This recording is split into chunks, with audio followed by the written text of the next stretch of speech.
Wait. Okay.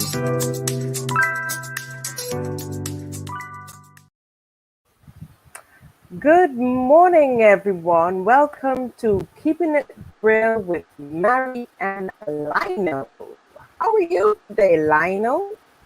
Oh, well, good morning to our audience and good morning to you, Mary. I am thankful as usual. Despite the overcast of outside, today is still a beautiful day, so we have to make it a beautiful day.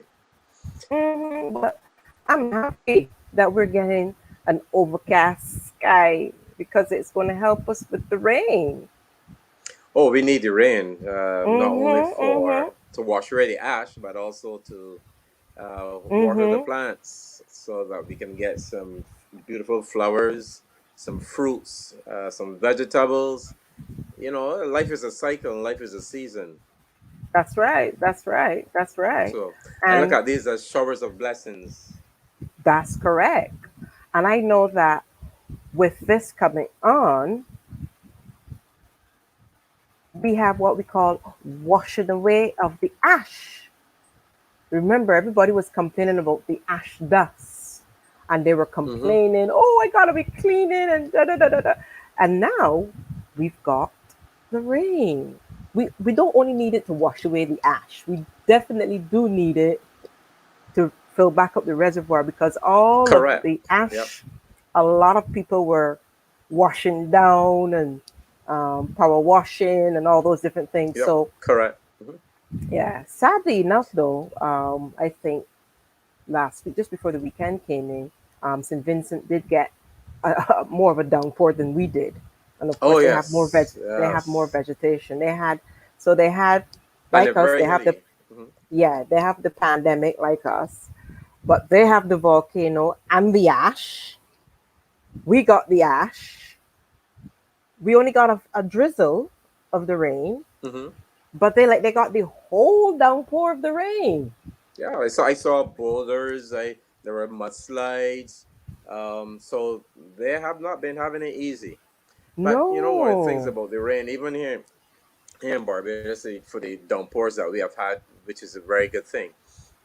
A lot of the trees that had the ash and the gray dust on it, obviously the rain would have washed the majority of those, ash and dust away from the leaves of the plant. So I know some farmers may complain, and I believe that they have in regards to the sulfur and the damage to some of the vegetables and the plants. But you know, to whom much is given, much is expected. So we have to give thanks. We have to give well, thanks. I agree with you wholeheartedly because I kept back a little ash for me because I got my little kitchen garden going on, honey, Hmm. I'm and working on mine. I'm I've working got on mine as well. Hmm. okay, so I've got my tomatoes, I've got my seasoning, I've got kale, I've got lettuce, I've got beans, shadow benny, and Mm. basil or basil, however you want to call it, basil, whichever the two it is. Yes, basil. Or Yeah, basil, well, basili. yeah, Basil, basil, basili. I know basil. Oh, so what's been going on the news that has captivated us here in Barbados? What has caught your attention? I saw something yesterday about the facelift to the old Barbados Water Authority building in the Pine. What say you on that? Well, I think that is a great move by government. And I know that we have been, when I say we, I mean in terms of the administrations, have been in this position before of government paying out exorbitant rents and having unoccupied buildings lying around the landscape of Barbados. Now, Mm-hmm. Mm-hmm. $65 million. Phew, that's a lot of money in rent. So if government can pump that money into renovating several of the buildings that have been listed, the Barbados Water Authority, the old Ministry of, I think the Ministry of Education, not Education, Energy and so forth, which is at in Reef Road, and that's a nice Mm-hmm. building. Yeah. And it's not like it's not an old building.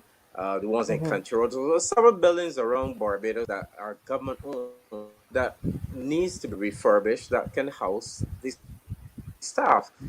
In addition to that, Yeah. government also needs that they also need to know that they have to put a maintenance program in place. Overall, I National Housing Corporation may be responsible, but I believe that each ministry shall have their Mm-hmm. own property manager who Right. he or she be able to provide budgets monthly or yearly in order to maintain those government buildings. Because we have some historic buildings that really need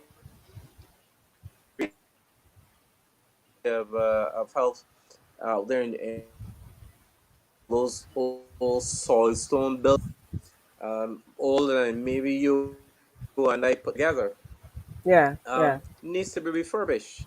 And this comes to heritage, or Barbadian heritage. And Yes. I'm going to say Yes. something here that I thought about. I truly believe that the National Cultural Foundation and the Barbados Museum needs to have a merger, because culture is not only walking calypso music, da da da da. Culture also deals with landscape. It deals with our architectural heritage. Mm-hmm. Culture is part of the national heroes. So I think that those two organizations, the Barbados Museum and the National Cultural Foundation, should be merged. Mm-hmm. And I truly believe that they have a very important role in terms of Barbados culture Mm-hmm. and heritage. But Mm-hmm. getting back to the fundamental point, with regards to government buildings, each government department should have property managers who that's their sole responsibility is to manage property, the upkeep of property, maintenance. You provide budgets and everything in order to ensure that the staff are comfortable, the ACs are working, the lights are working, the security, handicap areas in the parking lot painted, where staff would paint, would park, the beautification of the surroundings of the building in terms of landscape, colors of the building. So, it's something that I strongly believe that government needs to look at. Property Yeah. managers. Yeah. Yeah. Yeah. And I'm wondering Hmm. if they already have them. Maybe they do. There's a possibility that they may think that the building there is not suitable, quote unquote, for inhabitants to be working in on a daily basis. I mean, we've got beautiful structures here in Gemmitt's Lane, which was formerly, now hear what I'm saying, formerly the old hospital before it is where it is today, which is on the other side. Um, when you look at it, I noticed that now they're cleaning up the area there as well. I'm wondering what they're going to do with it. I was thinking that maybe a company or a corporate Barbados could have added, you know, given that you've got a maternity and a child ward, they Hmm. could have extended that area, that whole campus area, as that section, so that would give other areas like oncology and that a little bit more space, with bedding and stuff like that. But that's just a thought on that part. I don't know. I don't know if people will look at it from that perspective, but I think that it would be good to have something like that uh, with the expansion and keep the history of the building there, as you said. I agree that NCF and the Barbados Museum could and Barbados should probably Museum. work together. Yeah, that they should work Yeah, together. even if they can't merge, there should always be collaboration between both of those entities, right? Hmm. Because okay, for example, let's look at the building that has a lot of buildings have a lot of history Hmm. out there already. Ministry of Health in German's Lane. Strong soil stone buildings. I think there's a wooden building out there that was either used to house the nurses, right? Mm-hmm. Then there's a building that had a fire a couple of years ago. So all of these buildings, and you here again, we are supposed to Bridgetown is supposed to be UNICEF heritage um, you know, so here you have buildings, then you have the building right there, that's facing the stoplights. So if anything, between the NCF should be able to seek some fund through UNESCO, right? In order to have the buildings return to their glory. And we have a Mm-hmm. lot of historians here, who and photos and so forth, who can look at ensuring that the architecture is maintained, to provide, we build those buildings to the glory. I remember years ago, I visited Key West in Miami. Ernest Hemingway. I visited a U.S. Writer, and in his house, I have all the necessary furnishings and everything that I've been living there in. And but part of their law is you can Mm-hmm. do anything that you need to do in terms of renovations within the interior of the building. But when it Right. comes to the exterior, you have to keep the aesthetics. You cannot change the exterior. Government needs to look at that law here. But I would, as someone who loves architecture and the our heritage, and the artifacts and furniture and so forth, um, those buildings need to be refurbished, and they can be tourist attractions. Of course. Because I tourist is think not the is not is not only you know yeah. Go ahead. tourist is the hiking, the bike ride, the tours, Mm-hmm. the Mm-hmm. dive-in, Yeah. visiting Yeah. the historic buildings. But this is interesting now. The national also have a role to play. So Mm-hmm. between those three entities, the Barbados Museum, the National Cultural Foundation, and the Foundation. UNESCO, Mm-hmm. Mm-hmm. there's no building that should be demolished that is of historic value in terms of Value. architecture, history behind it, without those entities being part of the discussion. No building, and we have destroyed a lot of buildings already. But And Barbadians have a voice. sorry, go ahead. Barbadians have a Well, voice. yes, They. we do have a voice, and Mm-hmm. sometimes we learn late that a building is being destroyed, and then you would hear the various entities, National Trust, and those now trying to stop it, but it's too late. The Mm-hmm. horse has already bolted. So I Mm-hmm. hear, there was a building here in the Freedom Village, a chapel house that was partly demolished except for the soul stone slash coral stone wall. Now, that was part of Rock Hall Freedom Village. That should have been refurbished, and I understand it was Mm. supposed to, but for whatever reason, the authorities decided and it was not, as far as my understanding, not this administration, decided to knock it down. But that was all part of Rock Hall Freedom Village. Now, we set Mm. compares to Rock Hall being the first Freedom Village, but by all points in history, Mm. they were the first street slaves. And that has a bit of twist to it because the history goes that the plantation owner uh, had willed to they would get pieces of property, the land that they were living on. Right. Unfortunately, some of the slaves felt that it was too long Right. in terms of that being fulfilled. So two of them decided that they would murder the plantation owner and end up paying with slaves. But at his death, the will was forbidden and everything, and the slaves got their plots. But there you Ah, go. That that first that's really rich. history.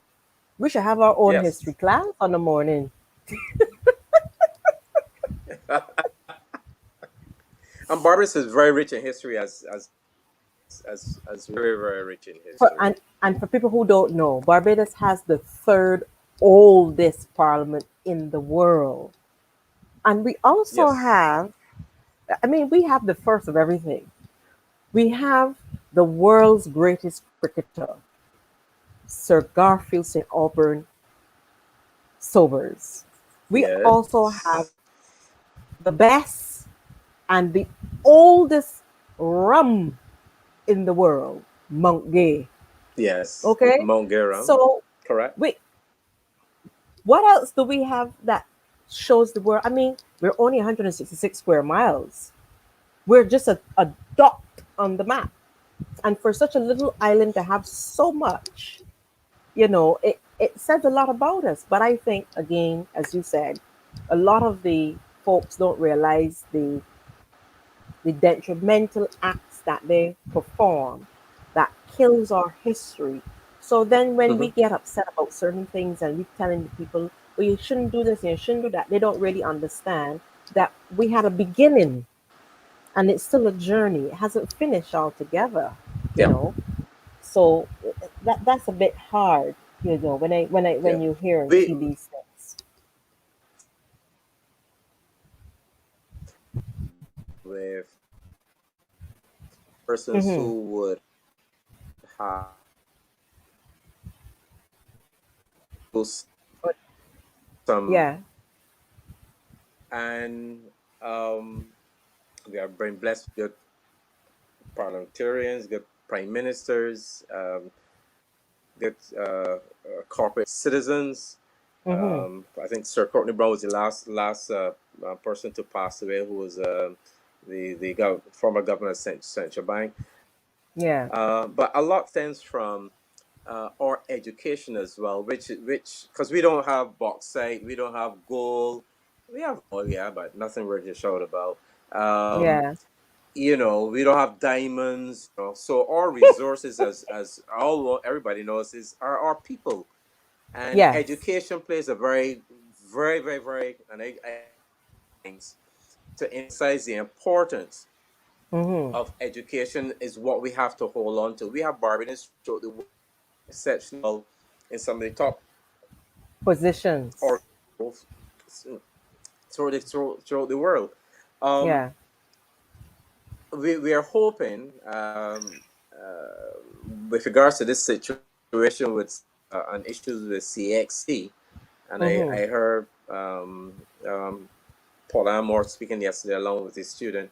I'm hoping that both of those entities, right, the Mm-hmm. non-funded organization and CXC, can really get together and resolve, along with Marie-Stella, can really get together and resolve that issue where CXC is concerned, because Right. the children are being disadvantaged. I remember I talked to my daughter, and she had indicated to me that she also suffered in terms of however markings that they work. I mean, she's at university now, but at the same time, the students are suffering, right? Right. So I really Mm-hmm. hope that the adults can really down and trash out their differences and resolve those issues for the betterment of the children, and also for the Right. betterment of the, because all we have to hold on to is our education, as black people within this island, the Caribbean, and Mm-hmm. the world. But we have to touch a little bit on NIS. Yes. The recession hits government income tax revenue and NIS. I wonder why. Yes. I am sure. Oh, and before we forget, we must let our folks know on the outside that we do have a special guest with us this morning, and that person will be coming all the way from Canada. Yes. So Ah, our little tidbits okay. that we have may as well have affected them where they are in Canada. They're coming from Toronto. And I'm sure Mm. that this topic will reach out to them in the same way that it has touched us because all of this happened based on March of 2020. between February and March, when the world was now making a big change because of the coronavirus. Now, when coronavirus hit, a lot of places in the world were shut down. I think the first country was Italy. Italy was broadcast, and then there was a ship, a Princess Cruise ship, and then everything started to just have a domino effect on a lot of us in the Caribbean. When we started to see different cities close down, Right. not allowing international travelers in, and then it originated, quote unquote, from China, and then people were being marked for those who travel to Asia, especially China. So then it started to build in the US. And of course, it started to spread between the US and the UK and then Canada. And of course, it trickled down to the other parts of the world. So, in doing so, across the globe, it seems that tourism is a very big puller for everybody because everybody is curious. They want to see other parts of the world and stuff like that. So, when they go to these countries, it's an experience, it's an adventure for them. Now, tourism was one of our is let me say was is our biggest earner, especially in Yes. foreign money. Um, so with that happening, we had people canceling their flights, canceling their cruises, canceling the hotels, and then countries started to shut off their borders. All of that happened, which meant now that nothing was about to start. So the tourism sector got hit hard all across the board. And for us here in Hmm. Barbados, hotels closed, um, travel agencies had to send home their staff on leave, layoffs. So a lot of people got laid off. What would have been this slow season, April, May, well, it started early up between February and March, and then it continued straight through. Schools were closed, and we had our own lockdown in Hmm. Barbados, not once, but Yes. twice. So close to over 40,000 persons, don't forget you have retirees that were waiting for pension checks too, retirees, and those 40,000 persons out of jobs. So you're not making anything, you're not paying out anything. So that meant now that national insurance wasn't getting any money. They were now starting to use up their Correct. money that was there. And I don't know, I don't think they have said they've gone into the reserves as yet. So hit us on that, Lionel. Well, as and I would refer to the Sunday Sun of yesterday. The information that I'm speaking upon. They basically Mm-hmm. said here that government earned $146.3 million less in PI last year, all right, Mm-hmm. last financial, compared to 2019, 2020, and a Mm-hmm. $28.3 million less this year, first quarter Mm-hmm. than 2020. Mm-hmm. I mean, we all know, yes, the pandemic, we all know governments assisted some of the hotels and entities within Mm-hmm. Barbados. They were paying Mm-hmm. out a lot of money in unemployment. So Mm-hmm. right now, government is hurting, and we're still under the boat. We're still under austerity measures Mm-hmm. through the IMF. So Mm-hmm. Mm-hmm. I would hope, and I believe, strongly believe, that we have the necessary people in place Mm-hmm. in order to this crisis, and it has been a very serious crisis. Now, Mm-hmm. it stated here that an estimated 18,500 Barbadians, right, one of Mm-hmm. December 2020, 18,500. Unemployment now is at 13.6%. Woo! Yeah, 13.6%. That's that's a heavy bag to carry. Yeah, And the right. problem is it's hard to reopen tourism, and they're hoping to start on the 8th of May. And I know a lot of people aren't likely to be traveling Hmm. too soon, in terms of vaccination. So it, I think it's going to be a little harder to restart as quick Right. as we anticipate to open up. So that we can have a little input from those who are overseas, we are going to bring in Hmm. Amanda Roberts Preslak. I hope I called it correctly. From Toronto, Canada. We're going to welcome Mm-hmm. her this morning, and she's going to be in the Amanda. discussion.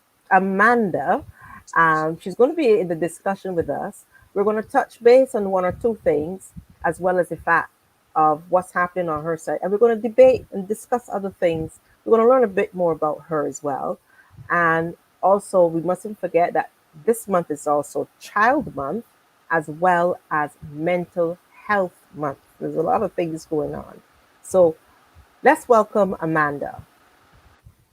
Good morning, Amanda. How are Good you? morning. I'm great. How are you guys? Oh, we're beautiful over here. Lots of sunshine. A Nice to little meet you, overcast. Lionel. A little overcast. Amanda. So, Lionel, we've got beautiful Amanda here with us, all the way from Toronto. Yeah. Good morning, and Good morning welcome to you to too. Marie and Lionel, and welcome to Barbados. You're in people's home, so Oh yes. welcome. Oh, I miss being in Barbados so much. I usually come to Barbados every year and I just completely miss it since we can't travel. Yeah, yeah. So, Amanda, in the news, we here in Barbados have been talking about tourism, how tourism has treated us. Home sweet That's home. really our bread and butter. But because of the pandemic, our tourism sector has been hit very, very hard. Travel is supposed to start back in full bloom on the 8th of May. Um, with that happening, you have a lot of travel Yes, sir. agencies in Barbados that may have um, closed down or minimum staff. And the problem people are looking at is vaccination. Barbados presently is in a program, I think, with Virgin Atlantic that's going to have a special pass. We know that's between Barbados and London. Huh. A program with IATA thematic. It's going to be able to show up who has been vaccinated or whatever the case is. I don't know the full extent of the program itself. I would have to read up a little bit more on it. But what we have heard thus far is persons who have been fully vaccinated have their PCR test done 3 days before, and on arrival, they would get the rapid test done. And once it comes back within the time frame, I think it's a hour or two or something like that, and it's negative, they would not have to quarantine. So those do not do none of the above, but I know they have to do the PCR, would have to quarantine. I don't recall the amount of days. Lionel can confirm if it's 7 or 14 days. I don't remember. And of course, that would be at their cost at any of the quarantine hotels provided on the Barbados tourism website. Now, we have in Barbados the AstraZeneca. Seneca. Um, I see in the news in Canada you're expected to get the Pfizer vaccine. How has your vaccination program, as you see it from where you are, how has it progressed, if at all? Well, there was a lot of talk in the beginning that everything was very slow in Canada compared to everywhere else in the world. Um, our vaccinations have been going by age. So you had like the people over 80, and then the people over 75, and so forth. And now, as of today, anybody who is 18 and older can get the vaccine. I think they can get the AstraZeneca. So that's as of today. But before that, it was going relatively slow, actually. Mhm, I got my first vaccine, and it was the mhm. Pfizer. But I think now they're mostly giving AstraZeneca to younger people. Okay, okay. So you think that this streamline would help bring Canada back on mark because the borders are still closed technically. A lot of people still can't. People who live in Canada are still in Barbados, Oh and people yes. who are resident of Canada are still in Barbados.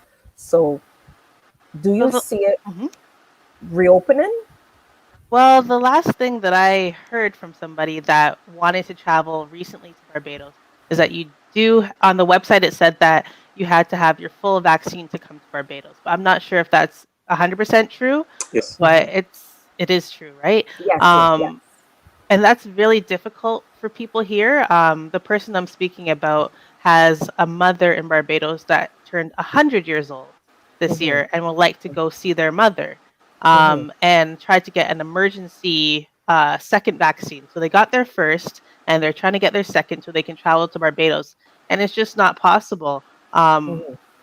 Only Wow. people that are really getting their second vaccines are people, for example, who really do need it, who have, for example, cancer, Hmm. and illnesses like that, who need to get Hmm. their second vaccine immediately. But for Hmm. anybody else, even under emergency circumstances, it's very Hmm. difficult to get your second vaccine. Wow. And do you have to make an appointment like what we do here? Yes, it has been a little bit confusing. You pre-register online, and then some wait till somebody gets back to you at some point in time. Don't know when that's going to be. That was my experience. Hmm. Now, what they're doing is for the younger people, as of today, you can text your postal code Hmm. to a phone number, and then Hmm. immediately it'll tell you that you can go walk into various clinics in your neighborhood. So that's just Oh, as of today. So oh, that that is sounds the easier. much yeah, that's much easier, much Okay. more convenient. Yeah, yeah, yeah, yeah, yeah, yeah. So, with that, how has the pandemic treated you? Because, in terms of where you were before, if I recollect, you lived in a little town Yes. I lived called in a Petawawa. very small town called Petawawa, which is we moved there in 2018, just a few months after my son was born, Hmm. because my husband's in the military. He's a master corporal, or he Hmm. was a master corporal, Hmm. and we got posted to the small town. And at first, I was very nervous about going there, Hmm. but it's actually quite beautiful. Hmm. And when the pandemic hit, my husband had plans to actually leave the military. His 13-year contract, had expired, Hmm. so he had the choice to renew the contract or move into a different job. So we chose to leave the military before we had ever heard of the coronavirus. So Hmm. he put in Hmm. for his leave, and we sold our house, and then all of a sudden everything went crazy in the world, and we Yeah. heard people in Toronto hoarding toilet paper and all kinds of crazy stuff. And we tried to even back out of selling our house because we said, you know Right. what, we might as well stay in this small town. There's no cases out here. It would be very difficult for the virus to get out there just because it's so remote. And Hmm. that is still the case. Actually, I have friends that live there, and they haven't really experienced the cases that we have Wow. in Toronto because they're just so remote, right? It's Hmm. 5 hours in the middle of nowhere. So Hmm. they're kind of living to a certain extent normal life out there. So I say to my Wow. husband all the time, why did we leave? Like, this is the worst time in the whole world to move to Toronto. Why do we move to Toronto? And now we Right. live in a suburb of Toronto, Hmm. and it's literally a hotspot. So where we live, there was, I think, 900 cases like recently, and it's Wow. crazy. Yeah, there's hundreds and hundreds of cases. So Hmm. for us, it's been interesting. When we left Petawawa, we could see the progression from the small town to Toronto. So we Hmm. left and we went to Ottawa. Ottawa was a little bit quieter than Petawawa. Then we went Hmm. to Kingston Hmm. for a day, and once we got to Kingston, reality set in because Kingston was everybody was at home. All the hotels were closed. There was nobody on the street, and we said, you know what? Mm. Things are looking really strange compared to Petawawa. And then we Hmm. finally got to Mississauga, and we said, Hmm. "Wow, you can really see what the virus has done. Everybody is in their house. There's no cars on the road, which is very strange for Toronto. So, Mm. we've had to order our groceries online, and all that kind of stuff, and go to the grocery store extremely early in the morning so that you don't interact with anybody. And Mm. I have to admit that when I walk into the grocery store and there's a lot of people, I automatically get anxiety, which is really strange, you know. Mm. So yeah, it's I feel like a lot of people are going to come out of this with a little bit of post traumatic stress disorder to a certain extent, just from uh, the anxiety of interacting with people. You know, you walk down the street and automatically people go on the grass so that they don't have to pass you on the road, but it's just they're being polite, but you know there's going to be long-term effects of these things. Mm-hmm. Mm-hmm. Mm-hmm. And what has it done for you? Has it affected you emotionally, mentally? Because you know this is mental month. Well, So. it's true. For me, it's going to be slightly different than other people, and I'm going to tell you why. Mm-hmm. First of all, when I was 20 years old, I moved to Thunder Bay, Ontario for university, which is a relatively small city. Um, far 18 hours, 18-hour drive from Toronto. And then when I got my first job, I went even farther to Saskatchewan, the Saskatchewan. northern native reservation in Mm-hmm. Saskatchewan. And that was extremely remote, 36 hours from Toronto in the middle of nowhere. Nobody could believe where I was. Mm-hmm. Um, when you look at the GPS when we were driving there, there's no roads. All you could see on the GPS was snow. So I'm used to being in the middle of nowhere. I'm used to being at home. I'm used to being secluded or reclusive to a certain Mm-hmm. extent. So for me and my husband, we haven't had the same emotional effects as, for example, my friends that live in Toronto, and they are really, really, really, really feeling the effects of not being able to get together with friends, not being Mm-hmm. able to go outside or do certain things that they're used to doing, going to a restaurant. For me, that's not really a big deal, just because living in the middle of nowhere, just to get groceries, we would go on a Saturday and I would drive 4 hours to Mm. Walmart to get groceries, 4 hours, 4 hours. and then drive 4 hours home, Mm-hmm. which is something that is it's just a reality that is so strange for almost anybody. Like Mm-hmm. so for me, like on a Saturday, we wake up very early when you live in the middle of nowhere in Saskatchewan, and you drive for hours, 8 hours in the day just for groceries. So, Mm. and then you only really I only interacted with the other teachers Mm-hmm. once school was over. So for me, I'm used to being secluded. I'm used to being at home. I'm used to not doing anything and just Yeah. entertaining myself. So for me, it's not really a big deal. I Right. mean, not at all. But I'm gonna say for 100% of my other friends, it's a Mm-hmm. huge, huge, huge deal. This whole thing has affected people quite a bit. For example, I have a friend who has a newborn baby, Oh and boy. she's really upset because she doesn't get to do the things that moms get to do here, like go take your take your kids swimming for the first swimming lessons, the mommy and me classes where you get to do Mm. like music and tummy time and all those kind of things. So people are Mm. really missing those things that we feel that we deserve in the society that we're used to. Right. Right. Right. So, question: when you drove 4 hours to Walmart, you Yeah. make sure you bought all those groceries because Oh you ain't going yeah. back again for 4 hours. Oh no, no, no. We had a cooler and we put all your meat and all your perishables in the cooler. Oh yeah, and you pretty much got everything you wanted to get for the next 2 weeks or so. We Mm-hmm. go 2 weeks. Yeah. They did have a small grocery store on the reservation, but Mm-hmm. because we're so remote, it was extremely, extremely expensive.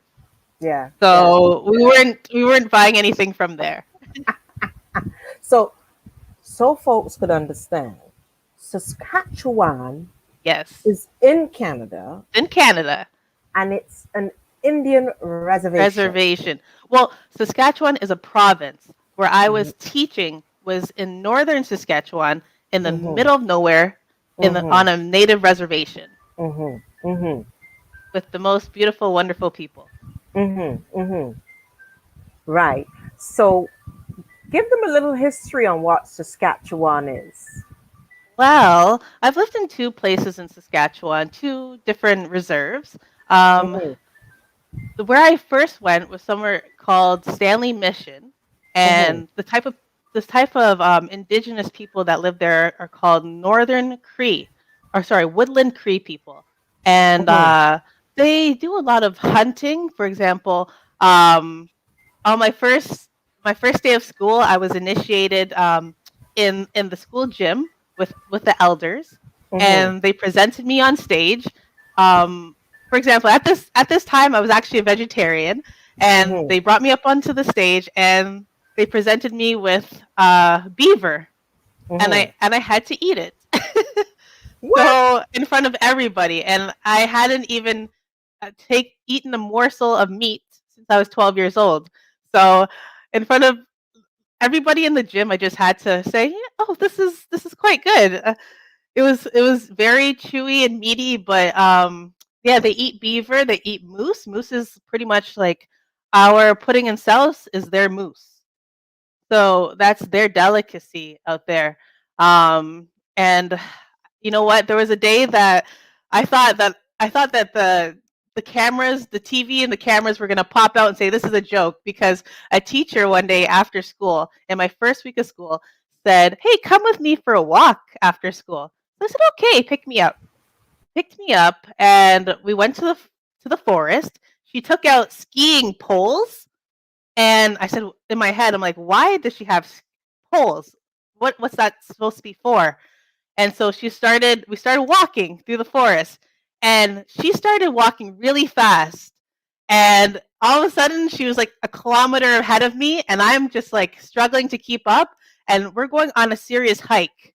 But for her, like, that's their terrain. For her, that was just a regular walk. For me, I'm like, "Oh my gosh, am I on TV? Like, I'm gonna die in these woods. Is there I need a helicopter to come rescue me. I cannot breathe. I'm walking so fast. I can barely see her ahead of me." Oh my gosh, like, it was such a crazy experience. But at the end, we finally made it out of the woods, and then, she brought me to her home, and she presented me with moose meat. So she gave Oh me moose no. meat and Crisco lard. You Oh. know, yes, you know the vegetable shortening, moose meat and lard. The moose meat was not it was not seasoned. There was nothing to it. It was just moose meat, and there was just a Mm. chunk of lard. And she said you Mm-hmm. have to dip the moose meat in the lard and you eat it. And Oh God. what that signifies is back when they like ate moose all the time. Mm-hmm. She said that the lard signifies the fat Mm-hmm. of the moose. So that's why you dip it in, because you know when you live in Saskatchewan in the cold, it's very cold out there. It gets down to -50. It was the coldest I've experienced. They eat every part of the animal. They use every part of the animal. For example, people would make gloves for your hands out of a beaver. One whole beaver would be a glove, and another What? whole beaver. And I mean, those things, it's a beaver. Like that, if you put that on your hand, you realize how warm that keeps you in -40 something, -50 weather. So Mm. it's just a different kind of lifestyle. Um, I remember one time I was I was a science teacher out there actually, but my principal gave me one easy class since I had all the hard classes like biology and chemistry to teach. So I taught sewing, which was the home economics room. Mm-hmm. So during the cultural day, um, they brought in a whole entire moose. And I don't know if you know how big a moose is, but just imagine like a huge horse. Like Yes. a moose is huge, and it wasn't just one moose. There were many moose. Like they went out and hunted and killed many moose. So they used my classroom as like the storage area. Oh So no. I had antlers. There was moose antlers like cut up from their skull all around the classroom. There's garbage bags, and the kids were taking the moose meat and ripping it to make jerky. So Mm. they rip it and put the certain pieces in the bag to make they dry it out to make a jerky. Mm. And then they take the rest and cut it up, and they served it for the cultural dinner. Mm-hmm. So at this time, just remember, I'm a vegetarian at this time. So I'm kind of freaking out. There's like brains on the tables, Oh and no. the smell of live game. all over the room, and I'm like trying to keep it together because I'm like actually dying. But it was a wonderful experience regardless, and I learned so much about the people. I'm gonna tell you, you know what? Indigenous people, Mm-hmm. uh, they don't have the same type of how do I explain it? The same type of preconceived notions about Black people as, let's Mm. just say, anybody else in the whole entire Mm. world. Um, Next to Black people, Indigenous people, their population has been, I think, like 80 or 90% wiped out by Mm. Europeans. Like Right. 80%. Like just imagine, like 80% of all their people have technically over history been like wiped out. So Wow. they don't have. What I found was when I was in the Native communities, I never felt uncomfortable. They don't have preconceived notions, negative preconceived notions about Black people at all. Um, Mm-hmm. Actually, it's on the contrary. I was somebody that people were interested to talk to. People were so sweet to me. I've never felt so like loved in a society than in the Native community. And I lived in two different reservations, and it was the same thing. It was just the Mm. most wonderful, non-racist, open people you could even possibly imagine. It's Mm. just how the world is without preconceived notions, which is really Yeah. hard to do. And that's Yeah. just because they're so secluded that they Mm-hmm. don't, like, you know what, you don't realize that even subconsciously. Let's just say you're somebody that's living in India, like Right. subconsciously you watch the news, you see stuff about Black people, you start getting preconceived notions, Mm-hmm. you don't realize that, but they're very secluded out there. They don't gain those notions. Mm-hmm. So it's just really interesting to be in a society where people really see you for who you are Mm-hmm. and are really interested in you. And I just had the most wonderful time. It was the most wonderful people in the whole world. Yes, that sounds. I if I had the opportunity to fly again, I probably will go there, but you'll have to take me. I Oh don't know if yeah. I've managed the 36 hours driving though. I No, don't know no, if no, you I have to fly. You have to fly. have to The only fly. reason I drove is because I wanted to have my vehicle there, Right. right? So I had Mm. to drive. Yeah, that No, makes sense. That makes a lot of sense. yeah. I wanted to, as teachers, we go home in the summertime. So I'm like, oh my gosh, I just have to drive it home back and forth. Like at the Yeah. end of June, drive it home. The end of August, drive it back. Like it was tough. But you know what? My ridiculously sweet father Yeah. drove with me every time. Yeah. Yeah. Yeah. Yeah. Yeah. Yeah. Yeah. And your dad, I think, too, he was a teacher. He was a teacher too. Yes, he was. Yes. Yes. Yes. So, in talking about your Canadian life, we're going to bring it home a little bit. Your parents are Barbadians, Yeah. and um, your I think his nickname is Rudy, but his real name Yes. is Rudolph. And your late mother was Heather Barker Roberts. And what was it like growing up with two Barbadians? And you are originally Oh. born in Montreal. You were born in Montreal, and then they moved from Montreal to Toronto. I think I have that right there. Yeah, right. Well, How was it gr- growing up with two Barbadian parents? well. The most wonderful thing about it was, our Barbadian spirit. So, Mm, as Barbadians, we're just lively, sweet, fun, beautiful people. The thing that when I was younger, especially a teenager or a preteen, I resented the Bayesian part a little bit, just because my mom would say, "Sit home and meditate. You have hot feet. You're not allowed to go out." And I would say, this is Canada. Like, people go out and do stuff. I wasn't allowed to go to sleepovers at people's houses. I wasn't allowed to go to my friends' cottages for the weekend. Um, I was sad about those things when I was a young person growing up. So I resented the strict nature, that comes along with it. mm-hmm, Um, the best part of it was just, like the music, the culture, everything else. I love when we come back from Barbados and kind of smuggle the sugar cane home, and smuggle the cheese home. to Canada and the mobby and all that stuff, because we weren't technically supposed to bring it, but Right. um, I got to enjoy a glass of mobby um, on an evening in Canada, and it brought me closer to Barbados every time. You know, Wonderful. Wonderful. my mom would make fish cakes and bakes in the morning, and Ooh. I used to get. My mom was an amazing cook, so I used to get all the delicacies. Right.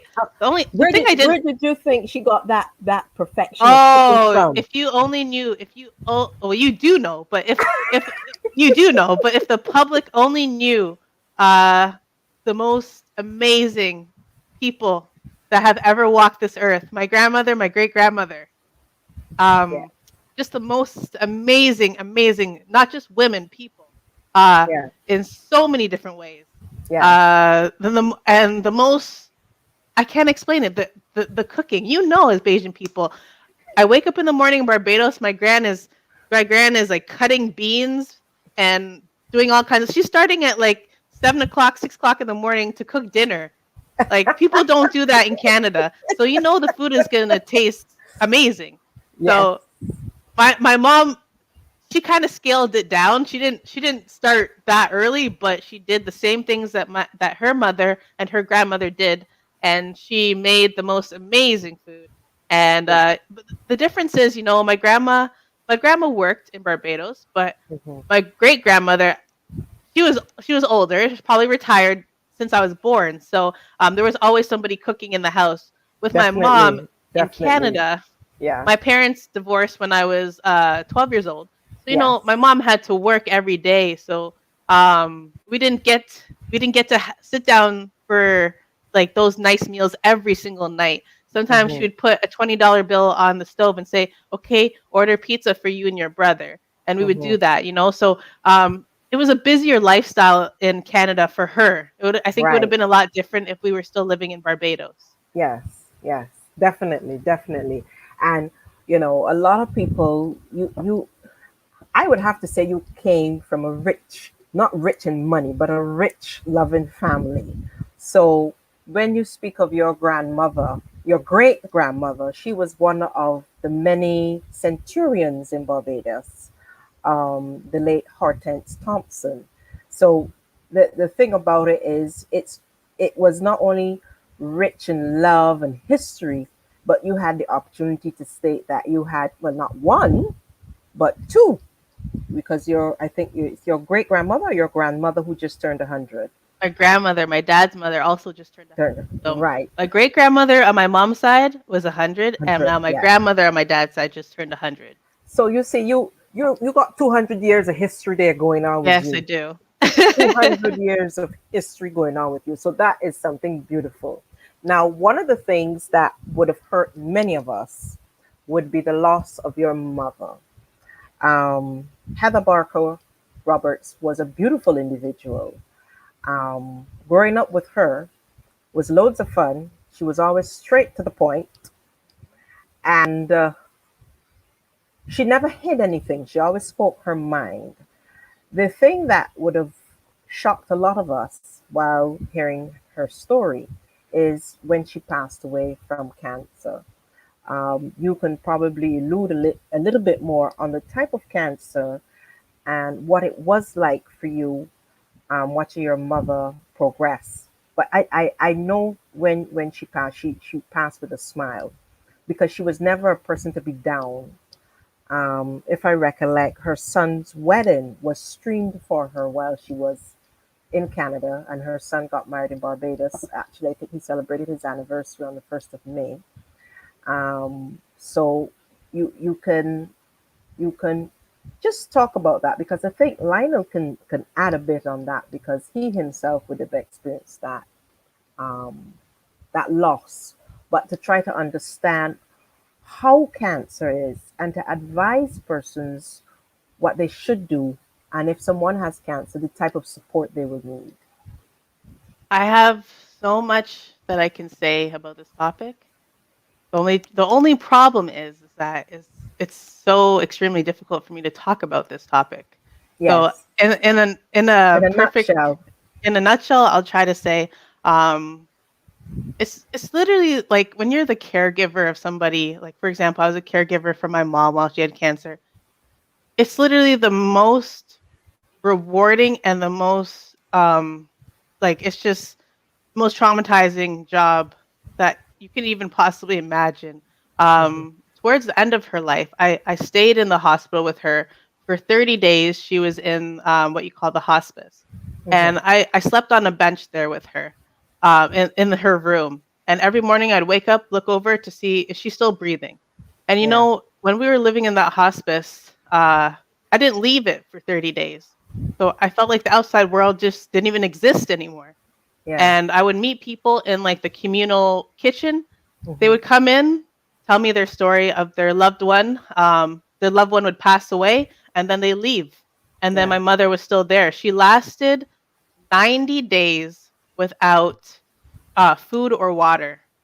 And I don't know if you can really fathom 90 days because her cancer was ovarian cancer, but it spread everywhere, even to her esophagus. So Mm-hmm. they couldn't give her fluids because Mm-hmm. the fluids wouldn't go down Right. and no Right. food would go down and Mm-hmm. everything, even they couldn't give her fluids even through the intravenous because everything that went into her body came out of her Came out. body, so Yeah. there was no Yeah. point. So she literally did not have any fluids or Mm-hmm. food for 90 days. Mm-hmm. Mm-hmm. So I watched the most vibrant I don't know how to explain who she was. She was something different in this world, and I'm not just saying that because she was my mother. She was extremely intelligent. She was Mm-hmm. extremely beautiful. She Yeah. was extremely fun and caring and understanding. And when I went to university, and I had friends back in Toronto, and they would have problems with, say, their spouses or whoever, they would call me and say, I called your mom and your mom gave me the best advice. Well, I called your mom and I was having a problem with my boyfriend, and your mom showed up at 3 o'clock in the morning at my house to stop my boyfriend from coming in or whatever. And I said, Yeah. Mom, you did all that. You went over there at 3 o'clock in the morning. I don't even know what's going on. I'm at school. My mom is like helping out all my friends. Like Yeah. Yeah. she was just and I didn't realize because growing up she was strict. Um and only when I got older I realized like my mom is like a true gangster. Like she's just she's not just like a sweet strict mom. Like Ah, she can just dive into any situation and just mhm, she was just mhm. I don't know. She was different. She was really different. Yeah, she was an Um angel. She was she an was pretty much angel. an angel on earth. Like and Yeah, that's just yeah. so life without her has been extremely extremely difficult.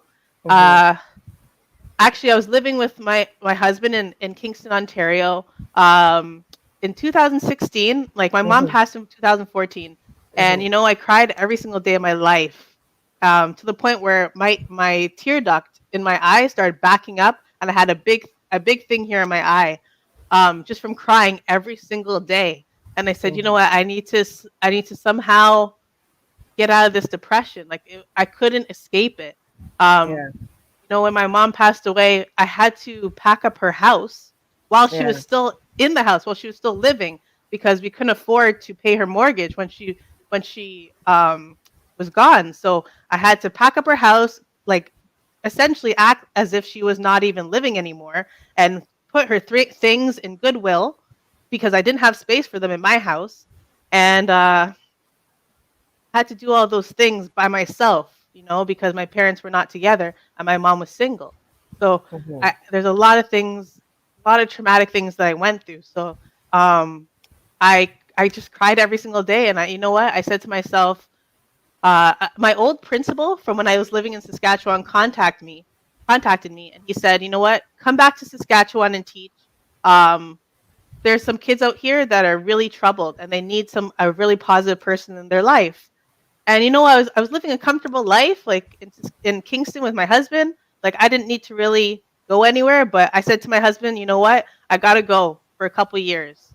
I gotta leave. I'm still with him, but I left. I didn't have a place to live, and I went back to a different part of Saskatchewan, a different reserve.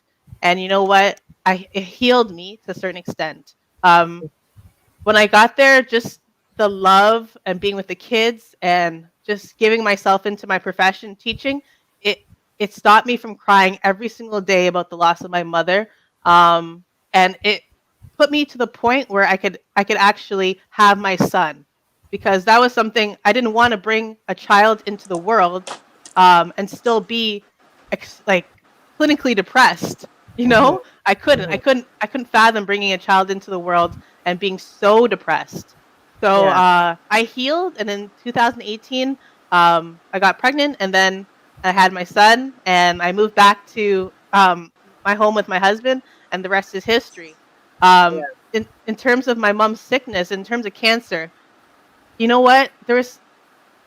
I lost a couple friends actually. I lost some of my mom's friends. I lost some of my friends, you know, during that time, because people with my mom's friends, they were most of them, 99% of them are wonderful. Some of them uh didn't give her space. Like for example, I would say, you know what, my mom's really weak. She can't have company. And then they would show up at the door and my mom would entertain them. But that would that would take so much energy for her to like sit at this point to talk to you, to even Mhm. talk. It took so much energy that they would get what they wanted. They got to see her, they got to talk to her, and then they would go home, and the next day she would have such a bad day where she's Yeah. throwing up all day. It's just like she's so drained, it's so bad. She's on the verge of death the next day. Yeah. And they didn't understand that. So um She didn't they know how to say no, though. she She couldn't just say didn't no, say no. especially Yeah. if they showed up. She Yeah. couldn't say no to them. Mhm. Like her friends were everything to her. So Mhm. Mhm. they just didn't understand. So I had to, like, I'm not really like a firm person. Like I'm not a strict person at all. So it was Mhm. hard for me to say to people, please don't come.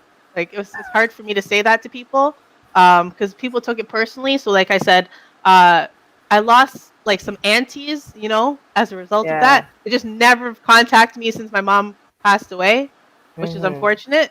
And even some friends. For example, I had a very good friend that I was friends with since I was a little kid, and she had a baby shower going on maybe a couple days after my mom passed. And she disinvited me to her baby shower because she said that I would be too sad, and at such a happy occasion, she doesn't want me there because I'd be too sad. No. And Mm. for me, as a person, I've been living away from Toronto for so long when at Yeah. university and working, that it was actually my first, it would have been my first baby shower for a friend that had I would have ever attended. And I was Yeah. really excited to go. And so like that situation, it just really, especially at such a sad time. Literally, Yeah. my mom just passed away that day, and then my friend just disinvited me, and then we just have never spoke since then. So, Yeah. you know what? When But people, th- that's a mental thing, because when my son died, a lot of people were avoiding. They didn't know yeah, what to say. They didn't know how to approach you. They weren't sure what to do. And the thing about it, sometimes you just need somebody just to be there. Um, they feel as if I can't crack a joke because, they, sometimes that's what you need. You just need something to brighten that moment because yeah, you're already in a depressive yeah, mode. exactly, So exactly. even if you went to a baby shower, that would have Hmm. lifted your Yeah, it would spirit have because it lifted my puts your spirit. mind on something else for that time being. Because when you're alone is when everything comes visiting you once more because you're saying to yourself, oh, mommy's not there, or my son is not there, or my mommy's not there. So you're alone. So with people around you, you know, there's nothing wrong to come and give you a hug and say, oh, my condolences, Yeah, whatever, whatever. And you will feel good that they're concerned about you. They recognize the need to comfort you.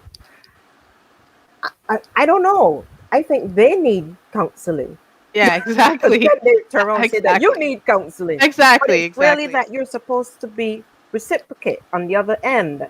You're the one that's supposed to help. You're supposed to be my friend, to pull me out of this mode, to lift my spirits, Then because you you're see how supposed to say, selfish people are. That's the thing. You yeah, see how utterly selfish people are. yeah, you're supposed to say, we know that our families, friends, whoever had a life, and there's a reason why God did what he did. So You have to move on just for your mom, just for your son, just for your daughter. They want you to move on because you were their sunshine and they want you to continue to shine. And I think with death, a lot of people don't understand the need for for comfort and counsel. They look at it so different. I like you said, when your mom would have passed, you feel as if you're in a dark room with no light. For me, it was the same with my son. I was in a room with no light, and a lot of people weren't there. A lot of people weren't there.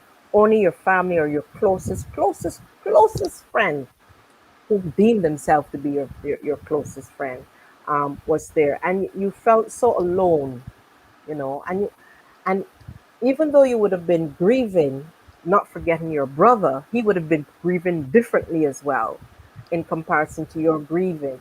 So you would have been a comfort to each other, but each of you would have grieved differently. And if you're not able to be there for each other, it's hard because his relationship with his mother would have been different to your relationship with your mother. Although you were her children, she would have loved both of you. I would have loved my son, however you look at it. But I don't think you need counseling as the grieving person. I think people need to be counseled because they truly and really don't understand what it's like. What do you have to say, Lionel?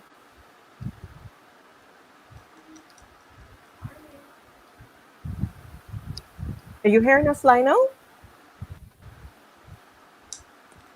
Hi, I'm not too sure if you can hear me.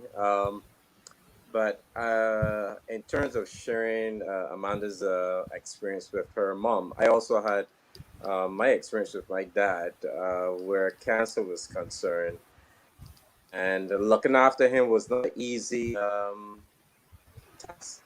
Um, for my experience, and I don't know if Amanda would have experienced this, is that cancer seems to have your relative or your friend, they become very aggressive.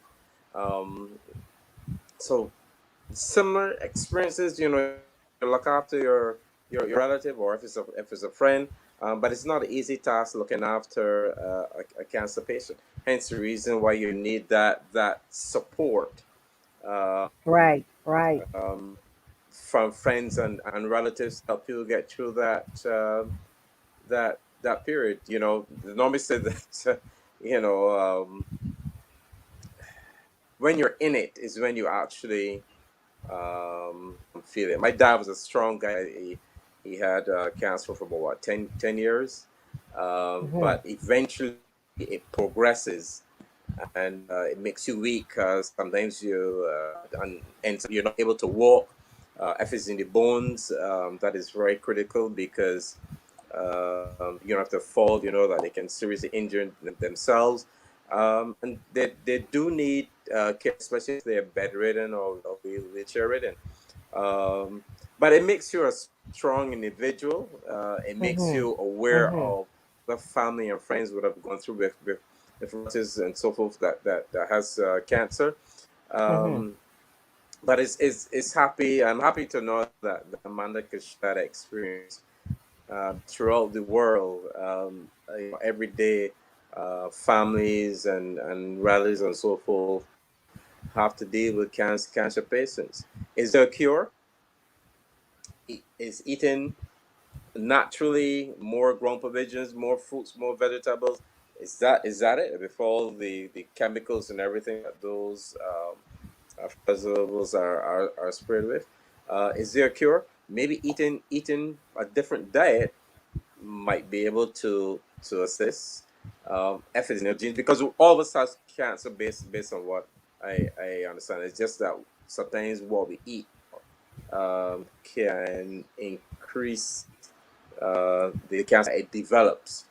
If it is caught early, you have a better chance that you can go through periods of medication and what. But I know the American Cancer Association, expensive, but um, they have a lot of persons. But I do hope I do hope that going forward, that the relevant authorities will be able to find a cure Mhm.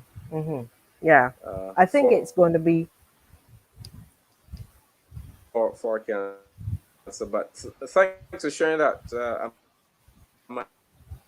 I've experienced it. So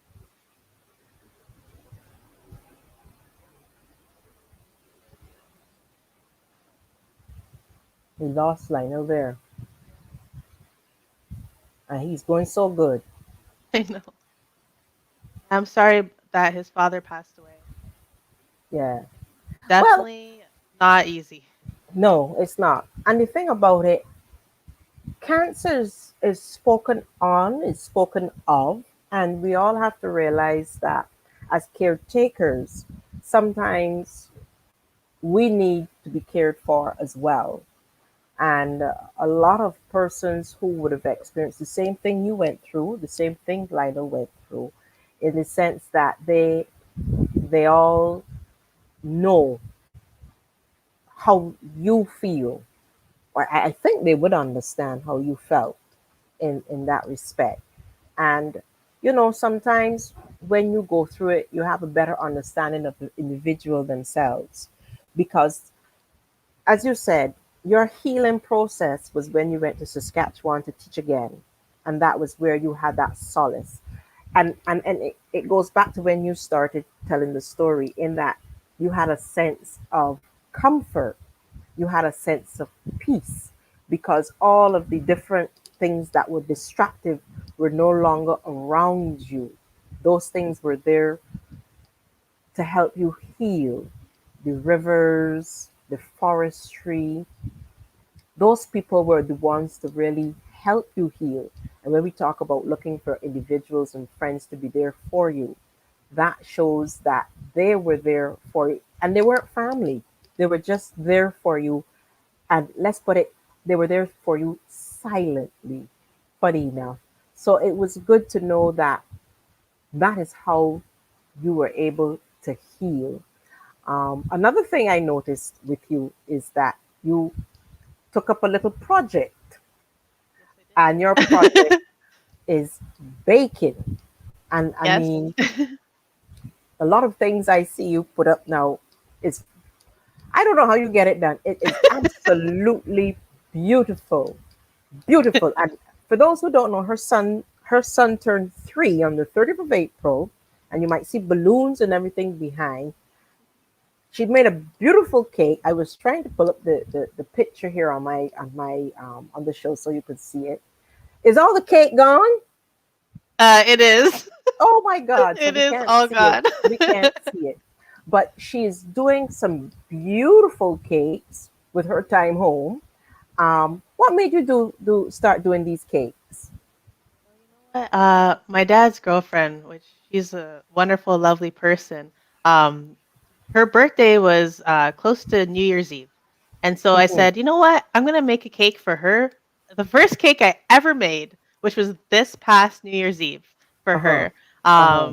And it was an angel food cake with whipped cream frosting and strawberries and blueberries and raspberries and all those things. And it came out Mm-hmm. pretty well, and it was really tasty. So you know what? I said, you know what? I think I can do this again. Mm-hmm. And I realized that I started baking often recently because it actually alleviates my anxiety. And you know what? Right. It's anxiety that is connected to the coronavirus. Mm-hmm. So Mm-hmm. when I'm Mm-hmm. baking, I'm not thinking about all the things that are happening outside the house. Right. So I'm not just baking. I'm what you call COVID baking, which is like just literally an anxiety relief. And Mm-hmm. I didn't Mm-hmm. realize that when I first started, but now, really trying to understand why I'm doing this is just literally a relief and something that I can focus on that Mm-hmm. is positive and fun and just not connected to anything in the outside world. So yeah, I had a lot of fun baking Ethan's cake. Mm-hmm. He loves superheroes and the Hulk, as you can see. Oh, this The I don't know where to colors. point. Right there, the balloons. Uh-huh. You can see the Hulk. So I made him a Hulk cake, Uh-huh. which was actually the interior of the cake was it was the actual cake was a pineapple and coconut infused cake, and then I Woo. did pineapple buttercream, and Mm. then I did in the second layer was a cream cheese and whipped cream layer, and Mm. that was That's. also pineapple, and Mm. then I did a pineapple, like I took pineapple, I blended it, I put Mhm. brown sugar and honey and Mhm. butter, and Mhm. I did it on the stove, and so it was Mhm. not like a filling, and Mhm. then put it in the fridge, let it cool down, and then I did that Mhm. layer, which was really, really, really nice. And then Mhm. I shredded coconut. You know, a lot of people in Canada buy shredded coconut, but I had to go Barbados style old school Aye. and get an That's right. actual coconut and shred it That's myself. right. That's Yep. right. I felt like really good taking a hammer and cracking open that coconut, Mhm. and I Mhm. shredded it, and then I toasted it, and then after I toasted it, I mixed it with nutmeg and brown sugar, and then Mhm. I put it back in the oven for a little bit, and then Mhm. I sprinkled that on top of the pineapple layer, and Mm. then I just repeated that 4 times, and then What? um yeah, it was just a delicious pineapple coconut cake. Wow. Let me see here if I'm I. gonna actually put the process on my Facebook today. Right. Let me see here. I have something. Let me see if I can get it up. I don't know if the folks can see that. Oh, that cake is a raspberry. It's a white chocolate cake with a Mhm. raspberry filling, and then the outer Mhm. layer of buttercream is a raspberry and white chocolate. Mhm. Look at that. Mm. She got to start FedExing these things, man. Look at that. Isn't that gorgeous? Oh my You have a couple of goodness. pink roses in there as well, right? Yes, I see that, girl. I mean, hello. And we have to say Amanda's Bakery or Patisserie. Yeah, well, it's been really fun. It's been really fun. Yeah, yeah. Lionel is there saying he wants a piece of that. Look, his hands are Oh. like that. He's just salivating right now. Just about. And you also did. Let me see if I can grab that I'm trying one. to find the one I did for Ethan's party and see if I can Um, send it to you. yeah, let me see. The other one that you did was. Let's see. This is just before. This is a whole learning thing here.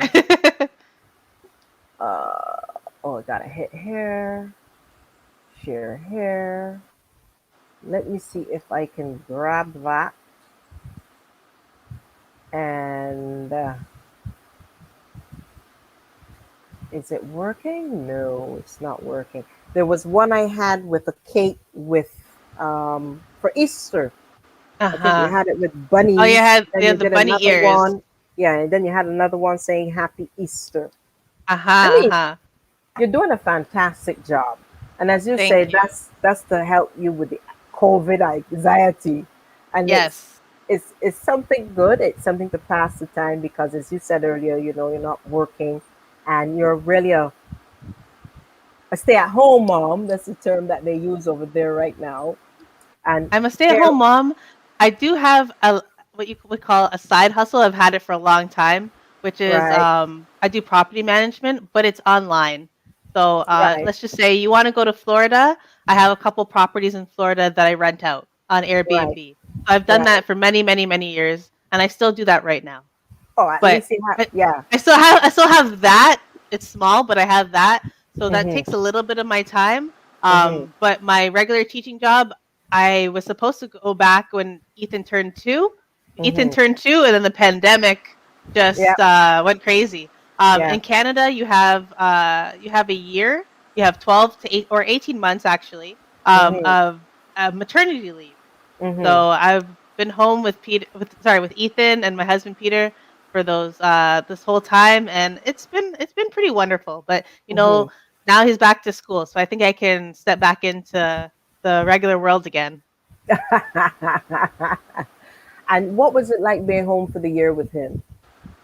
Well, well, I was used to it because in had a Wawa. I was with him. You know, my husband's in the military, so there'd be times where he would be gone for a month, 2 months, and we're just kind of like in a small town in the middle of nowhere. So I'm just used to being home with Ethan. It's not any big change for me. Hmm. I'm a big kid at heart, so I play with him all the time. I like to watch his shows with him, and I had a good time with him. I had a lot of anxiety actually just sending him to school for the first time. I wanted to keep him Hmm. home, but I think for kids they need to be in school. They need to have that interaction with other kids, and Yes, there's just things that they learn that we just can't teach them by ourselves in our house. Like they need to learn that in a group environment. correct, correct, definitely. And the thing about it, when you have kids at home, obviously it's a little bit more work, you know, Oh for a yes, I, mother. I can't get anything done when Ethan's home, like at all. I get nothing done, and even baking, I'm like, oh my gosh! Like I start baking, and then he comes to the kitchen, pulls up a chair, and is like, he wants to crack the eggs. And I said, I already put the eggs in the mixture. I don't need any more eggs. And he's grabbing the eggs, and I'm just like, oh my gosh! Like he Yeah, just loves to crack eggs, and he yeah, wants to yeah, be in the mix with his little hands. And I say, get your hands out of here because I yeah. usually wear gloves when I bake stuff. And Right, oh my goodness. right. Um,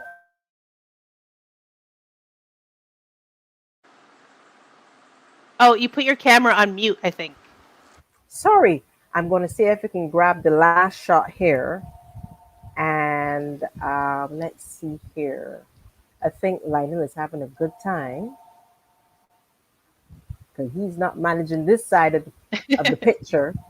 Um, I Here we sent go. you the last cake I did. I sent you the Yes, video of it. that's the Happy Easter Oh cake. yes. And the one now with, let's see, the one now with the cake. Let me see if I can get that one grabbed. I sent you one to your messages. Yes, I see it. Um I see it. Let's see if I can get that. Let's see here. I don't know if I can get it up. Let's see if I have it there. Can you all? Oh, I'm seeing something else. There we go. Are you seeing it there? yes, I am. Right. So that's the one I did for Ethan's birthday. Mm-hmm. Mm-hmm. You have the whipped cream cheese. Yes. I would like to have done fresh pineapple, but I didn't get a chance to that time. Oh, look at that. Look at that.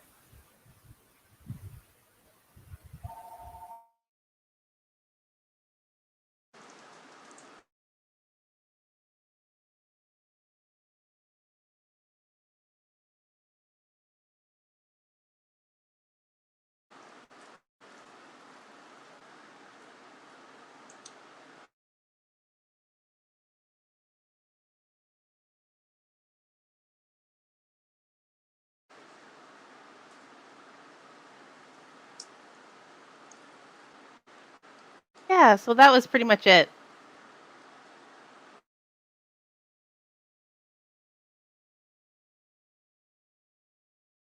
You're on mute again. I'm tasting this cake again. I am tasting this cake. Well, wait, where's Lionel off to now? What I want to say is that it was a pleasure having you, Amanda. I Thank you for having really me. and truly enjoyed the little walk that we had with each other. It gave us a fresh outlook on what's happening in Canada. And we want to wish you the best, you, Peter, and Ethan. And we will continue to pray like we do for everyone and wish you all the best for 2021. We know that it will get easier, but it will take time. But we hope and pray to be on this journey with you and wish the rest of your family a beautiful 2021. We want to make sure that You. that you continue with your cakes. They're very beautiful. When you can FedEx mine, please do so. I'm sure Okay. Lionel likes the idea that you're using things naturally. And you're trying to avoid all um, the false things in the cakes, right, Yes. Lionel? Um, I think he's hearing us. Are you hearing us, Lionel? Yes? He's gone. He's gone off. He's waving. I He's think he does waving. hear us. Yes, he does. Yes, yes, yes, yes. We sometimes get a little glitch. I'm not sure if you're uh, Amanda. Thank you very much for being here. Thank you, Lionel. Yes, yes. So, folks, remember, what do we say? Wear your mask, sanitize, and remember, social distancing is necessary. The children have gone back out to school today. Some of them, not all of them, some class fours and threes are back out to school today, nurseries, and we hope that they have a wonderful day today at school. They're going to be integrating the children into school in phases. It's not going to be all at once. The class fours and threes obviously are back in because they're trying to get them ready for the common entrance here in Barbados, and we want to wish all of them the best of luck. Thank you, folks, for being with us this morning. We hope you enjoyed it. And we pray that you have a beautiful week. Remember, it's Child Month and Mental Health Month. Thank you, Amanda. Goodbye and have Bye a bye. beautiful week. Bye bye, folks. Bye bye.